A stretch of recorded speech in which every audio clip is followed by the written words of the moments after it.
در این ویدیو بدون حاشیه و هیچ حرف اضافی بهتون یاد میدم خودتون بتونی روند بیت کوین و بازار رو توی میان مدت و بلند مدت تشخیص بدید. اولین و مهمترین نکته ریسک پذیریه. باید ببینیم که توی بازار ریسک آف هستیم الان یا ریسک آن. یعنی چی؟ یعنی مردم و سرمایه گذارا ترجیح میدن که الان ریسک بکنن، برن سراغ دارایی های ریسکی مثل بیت کوین، مثل سهام، یا نه ریسک نکنن، برن سراغ طلا، سراغ بازارهایی که ریسکشون به شدت کمه. و این مهمترین عامل هستش که باعث حرکت بازارها میشه. ببینید ما توی اکتبر 94-95% احتمال داشته که نرخ بهره کاهش پیدا کنه. یعنی بازار این احتمال رو میداد، اینو پرایس کرده بود. چی شد بیت کوین اومد زیر $100,000؟ بعد از جلسه اکتبر پاول اومد گفتش که ما هیچ دیتایی نداریم، دولت تعطیله، دیتایی منتشر نشده و با این وضعیت هیچ قطعیتی وجود نداره که ما نرخ بهره رو کاهش بدیم. این 94% آروم آروم اومدش پایین، رسید به 80، رسید به 70. بعدش چی شد؟ دولت آمریکا بازگشایی شد، بعد بازارها یک کوچولو اومدن بالا، گفتن که بله دولت الان باز شده، دیتا دوباره منتشر میشه و دیگه پاول بهونه‌ای نداره و تورم هم میاد پایین و ما دوباره میتونیم بریم بالا و بازار دوباره حرکت صعودی خودش رو ادامه بده. اما چی شد؟ دولت که بازگشایی شد اومدن گفتن که آقا ما دیتاهای ماه اکتبر رو به علت اینکه تعطیل بودیم و دیتای منتشر نشد، هیچ اطلاعاتی نداشتیم، ما هیچ دیتای از ماه اکتبر انتشار نمیدیم. و بازار دوباره توی شوک فرو رفت. گفتش که خب پاول که گفته بود که دیتا نباشه من نرخ کاهش نمیدم. الان هم که اومدن گفتن دیتای اکتبر رو منتشر نمی‌کنیم. خب قطعا پس ما نرخ بهره رو یا ثابت داریم یا افزایشی، پس کاهش نداریم. اون 95% رسید به 39%. یه ریزش شدید. یعنی 39% الان اون تایم احتمال کاهش نرخ بهره بود و بیت کوین اومد زیر $100,000 ریخت. بعد چی شد که ما الان رسیدیم به 83% و بعدش رسیدیم به 83% و الان در این لحظه که ویدیو داره ضبط میشه تقریبا 87% شانس کاهش نرخ بهره است. چه اتفاقی افتاد؟ دیتا که اکتبر که منتشر نشد، دیتا سپتامبر منتشر شد، هرچند اونم بد نبود. دیتا سپتامبر پی پی آی منتشر شد، شاخص خرده فروشی منتشر شد و پی پی آی که یک کاهش کوچیکی داشتیم، توی ماهانه تغییری نداشتیم نسبت به پیش بینی البته، و خرده فروشی هم همینطور. نرخ بیکاری هم البته کاهش داشتیم، یعنی به نسبت دیتای خوبی بود. ولی اینا برای سپتامبر بود، برای 2 ماه پیش. هیچ وقت پاول نمیاد برای دیتایی که برای 2 ماه پیشه بیاد به خاطر اون روی نرخ بهره تصمیم بگیره. پس چه اتفاقی میفته؟ یعنی چی شد که الان ما رسیدیم به 87%؟ اینجا اعضای فدرال رزرو که 6 نفر هستن با هم دیگه رأی میدن و در نهایت برای نرخ بهره تصمیم میگیرن. تو طول تاریخ معمولا 90 بالای 90% با هم دیگه اتحاد داشتن، اما این بار داستان فرق کرده. چی شد؟ آقای ویلیامز اومد گفتش که نه، سیاست‌های پاول خیلی محدود کننده است، ما میتونیم کاهش داشته باشیم. یکی از اعضای نزدیک به پاول اومد این حرفو زد. بعدش چی شد؟ آقای والر اومد صحبت کرد. والر اومد گفتش که تورم مشکل بزرگی نیست و اگه این تعرفه ها نبودش ما 2.4 تا 2.5% تورم داریم و بهتره که به داد بازار کار برسیم. بازار کار اوضاعش خوب نیست و این سخنرانی ها باعث شدش که دوباره شانس کاهش نرخ بهره بره بالا. یعنی سرمایه‌گذار و مردم اینو پرایس کردن که آقا الان فدرال رزرو اتحاد نداره، هنوز معلوم نیستش که قطعی نیستش که نرخ بهره ثابت بمونه، احتمال کاهشش هم هست و این باعث شدش که الان ما برسیم به 87% و بیت کوین دوباره بتونه از $100,000 بره بالا. این چیزی که شما باید متوجه بشین. خیلی راحت توی سایت CME گروپ میتونید برید و ببینید که الان نرخ بهره درصدش چقدره. حالا این که بخواید پیش بینی بکنید که الان میتونه این شانس کاهش بره بالا یا بیاد پایین و این اخبار اطلاعات ما توی کانالمون تلگراممون میذاریم، میتونید توی کانال تلگرام به ارزما فایننس سر بزنید، تمام اطلاعات اونجا میذاریم، پیش بینی هم اونجا میکنیم و در نهایت شما میتونید توی سایت CME گروپ برید و ببینید شانس کاهش نرخ بهره چقدره. این یکی از اصلی ترین دلایلی که خط میده روند بازار رو. نمیخوام بگم همه چیز همینه، نه، دلایل بسیار زیادی وجود داره. تعرفه‌ها به شدت مهمن، روند سرمایه گذاری، وجود نقدینگی توی بازار، تمام اینها مهم هستن. ریسک پذیری و ریسک گریزی بسیار مهم هستن، اما ته خط همه اینا رو بگیری میرسه به این نرخ بهره. اینکه در نهایت نرخ بهره باعث میشه که نقدینگی جهتش مشخص بشه و یه سری سیاست‌های اقتصادی و سیاست‌های سیاسی روی روند نقدینگی تو بازار تاثیر میذاره. این اخبار اطلاعات همه رو به روز توی کانال تلگرام قرار میدیم، میتونید برید و اطلاعات اونجا ببینید. بریم یه سر به چارت بزنیم ببینیم چه اتفاقی حالا توی چارت چه اتفاقی افتاد. نگاه کنید ما اینجا روی $100,000 یه روند، در واقع یک ناحیه خیلی قوی و محکمی داشتیم که یک بار به اونجا برگشته بود، از $74,000 که حرکت کرده و رسیده بود به اونجا، رفته و سقف جدید رو زده بود. دوباره هم با این ریزش و با این اخبار و شانس کاهش نرخ بهره‌ای که ماه گذشته داشتیم، باز هم روی $100,000 واکنش نشون داد. توی ویدیو قبلی ما یه معامله گرفتیم، من اومدم گفتم که آقا من روی $100,000 تو این ناحیه میام یه معامله لاین میگیرم، استوام کجا میذارم زیر $90,000 و تیپی نهاییمو میذارم روی سقف، یا این تیپی یکم میتونه باشه، تیپی نهایی روی سقف. گفتم یه ریسک ریوارد خیلی منطقیه، یعنی من دارم توی یک ناحیه لاین میگم، توی یک ناحیه خرید میکنم که نسبت ریسکی که دارم میکنم به نسبت سودی که قرار بکنم حدود 2.5 تا 3 هستش و این خب خیلی معامله خوبیه. ببینیم چه بلایی سر این معامله اومد. یعنی شما اگه با من این معامله رو میگرفتید و اینجا خریدی میکردید باید چی کار میکردید؟ بریم یه تایم پایینتر من با جزئیات کامل بهتون نشون بدم. ببین ما روی $100,000 اومدیم خرید کردیم، دقیقاً اینجا. بازار چه اتفاقی براش افتاد؟ چون قبلا هم به این ناحیه واکنش نشون داده بود، دوباره اومد از همینجا حدود 8.5-9% قیمت رفتش بالا. ببینید این روند ریزشی به این شارپی، مخصوصا این یه تیکه، این قسمت، یه روند ریزشی شارپی که ما داشتیم. ببینید چند تا کندل بود. کندل شناسی درس اول تکنیکال 1 2 3 4 5 6 7 8 9 10 11 تا کندل اومد ریخت. چند تا کندل رفتش که بتونین 11 تا رو جبران کنه؟ ببین از اینجا که دیگه ریختش 38 تا کندل رفت، نتونست این ریزش رو بتونه جبران کنه. خب یعنی ضعیف، یعنی ضعف توی روند.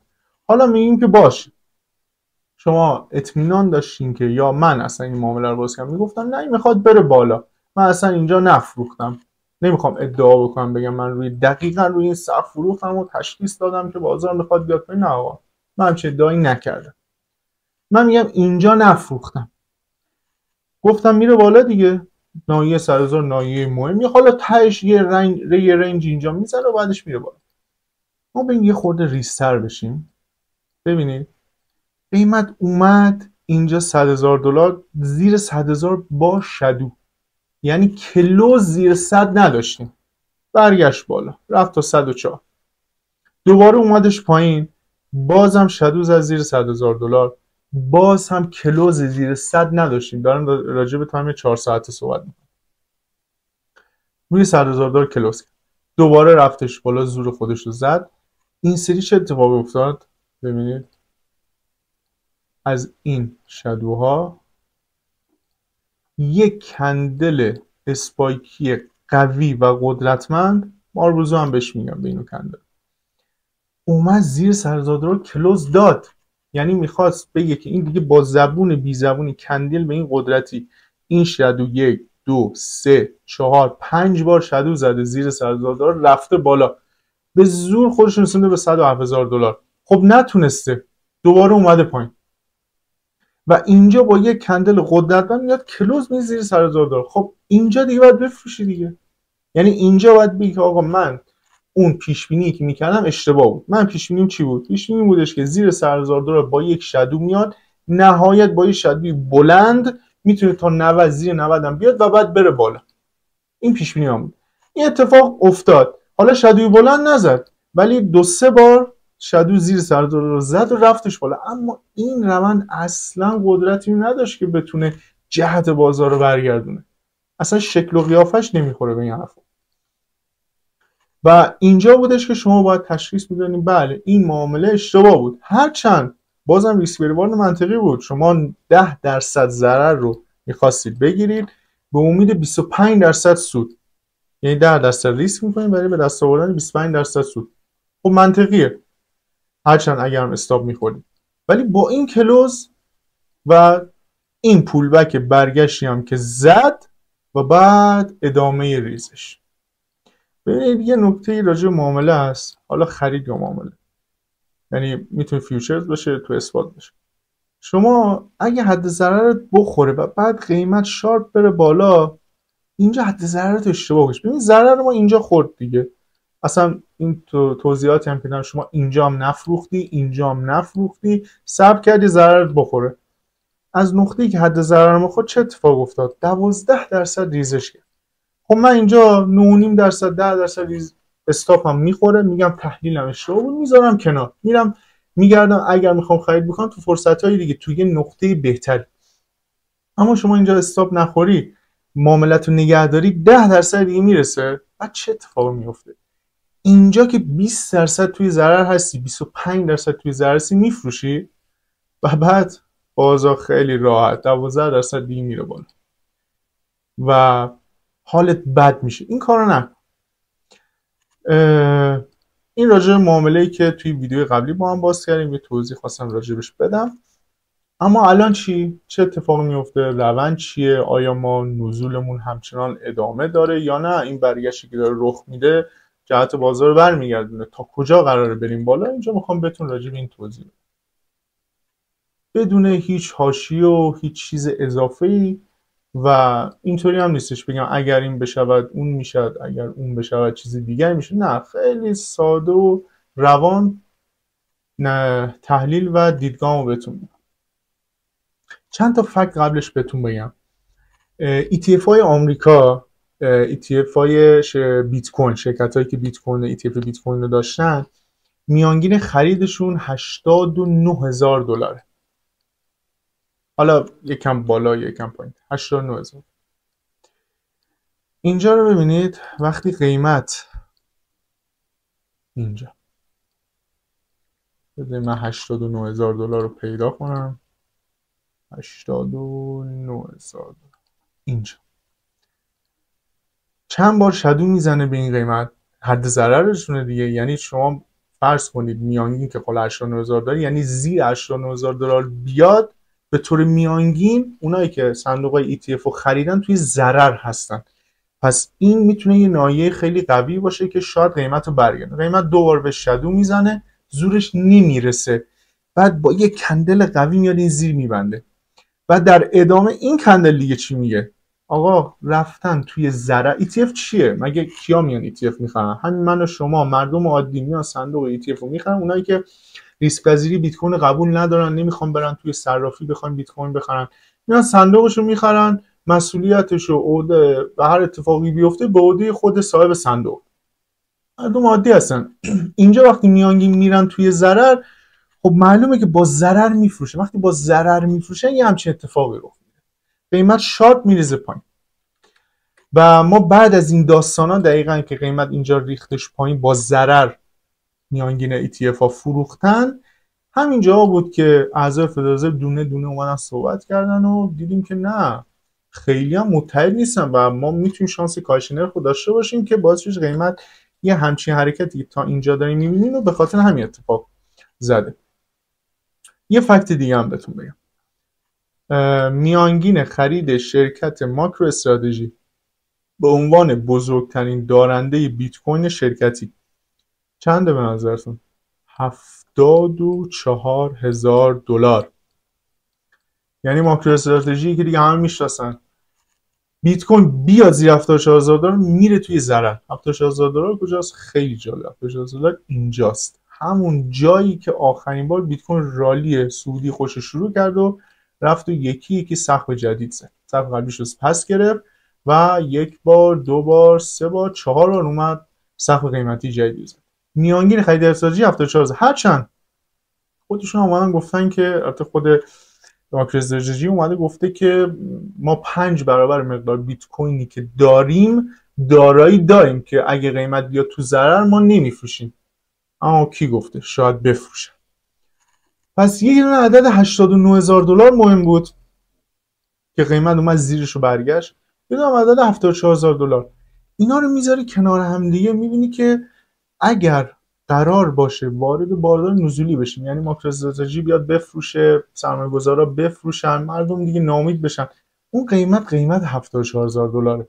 این اون قیمتی که اگر به زیرش برسیم و کلوز روزانه قوی این شکلی، کلوزی که نگاه کنید وقتی زیر 100,000 دلار کلوز این شکلی، زیر 100,000 دلار اینطوری کندل در واقع بسته شد، زیر 74,000 دلار یه همچین کندلی بیاد اینجا به این شکل ببنده، تمومه.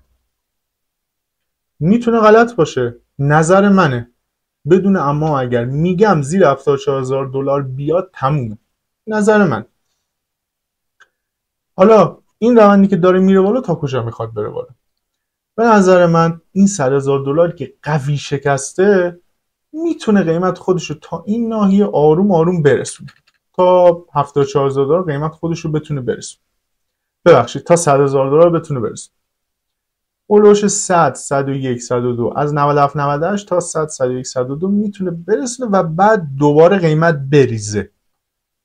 اونایی که توی ضرر هستن، اونایی که سردرگمن، نیاز دارن که داراییشون رو تبدیل بکنن، خالی بکنن، یا نمیتونن صبر بکنن یا نمیخوان دیگه ریسک بکنن، اگه تا الان نفروختین و میخواین که بفروشین، طلوعش عدد 100,000 دلار عدد خوبیه به نظر من، چون دیدگاه من اینه که قیمت میتونه تا 100,000 دلار بره، برگرده پایین هولوش 90 و ما اینجا یه رنج طولانی مدتی رو ببینیم. تا کی؟ تا وقتی که نرخ بهره، ببینید بازار توی دسامبر 99% شانس کاهش رو داده بود و توی 3 ماهه اول 2026 هم 99% شانس کاهش داده بود و یهو اون دسامبر شد 30%، 2026 هم که کلا پرید، الان تازه دسامبر اومده بالا. یعنی این اتفاق اگر طبق پیش بینی میفته، آره من میگفتم میتونه قیمت بره بالا، اما اوضاع الان فرق کرده. بنابراین من تحلیلم اینه که قیمت میتونه تا 100,000 دلار هولوش اونجا بره و بعد اینجا یه رنج طولانی مدتی رو بزنه. تا ما چیکار کنیم؟ تا ما ورود نقدینگی رو به بازار ببینیم. نقدینگی تو بازار باشه قیمت میره بالا. این کیوتیو که خود پاول گفته که ما از دسامبر چند روز دیگه تعطیل میکنیم. کیویو البته نگفته که کی شروع میشه. توضیحات اینا توی کانال تلگرام هست، میتونید برید سرچ بکنید و کامل اونجا توضیح دادم ببینید. پایان کیوتی میتونه شروع کیوی توی چند ماه بعدش باشه، نقدینگی افزایش پیدا بکنه، شانس کاهش نرخ بهره هم بیشتر بشه، هم توی دسامبر ما کاهش رو داشته باشیم و بعد مهمتر از همه سخنرانی پاوله. ببینید توی نوامبر چه اتفاق افتاد، توی اکتبر نرخ بهره کاهش پیدا کرد، اما صحبت پاول بعدش اینکه عدم اطمینان از شرایط اقتصادی باعث شدش که دوباره شانس کاهش بیاد پایین و ما چنین وضعیتی رو ببینیم. پس توی دسامبر بعد از اینکه ببینیم نرخ بهره کاهش پیدا می‌کنه یا نه، مهمتر از اون صحبت‌های پاوله. ببینید چه دیدگاهی داره، دیدگاهش برای 2026 چیه و به ما یه خطی میده که آیا ما میتونیم بالای 100,000 دلار بریم یا نه. بالای 100,000 دلار فقط در صورت کاهش نرخ. دیگه موضوع بعدی افزایش نقدینگی توی بازار، ریسک پذیر شدن افراد و سرمایه‌گذارا توی بازار و اینکه موضوع تعرفه هم دیگه پیش نیاد. یعنی همونطور که پاول گفت اثر تعرفه همون یک باره باشه، ما دیگه تعرفه نداشته باشیم. این اتفاقاتی که گفتم اگر نیفته، ما حتی بریم بالای $100,000 تا 104 105 110 هم بریم، اینا میتونه یک تله باشه. در صورتی این تحلیل من اشتباهه که ما بالای $100,000 بریم و نرخ بهره کاهش پیدا بکنه، تورم کاهش پیدا بکنه، صحبتی از تعرفه نشه، نقدینگی تو بازار افزایش پیدا بکنه، ریسک پذیری دوباره رخ بده. در این صورت میگم بله، قیمت بالای $100,000 که رفته اوکی و ما میتونیم دوباره بریم و سقف‌های جدیدی ببینیم. در غیر این صورت هر چقدر بره بالا من طمع نمی‌کنم، فومو نمیشم و خرید نمی‌کنم. این تحلیل من بود راجع به بازار، راجع به بیت کوین. برای به دست آوردن اخبار اطلاعات راجع به صحبت اعضای فدرال رزرو، اطلاعات راجع به تعرفه ها و اخبار دست اول که تاثیر مستقیم روی بازار میذارن، میتونید به کانال تلگراممون جوینت بشین و اونجا ما رو دنبال کنید. متشکرم، موفق و پرسود باشید.